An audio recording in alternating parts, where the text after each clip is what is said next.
Okay, we're testing out the new wired up drop gate connectors to see if they'll work.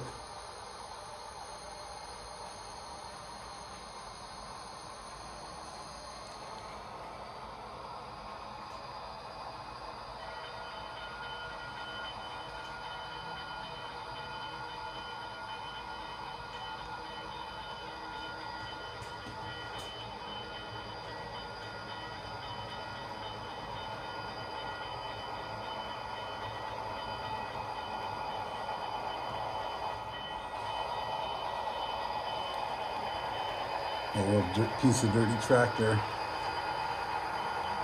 And it works. So those connectors seem to work fine.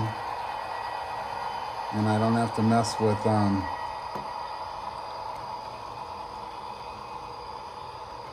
plugging in that wire anymore. That's really cool. It took about an hour to do that.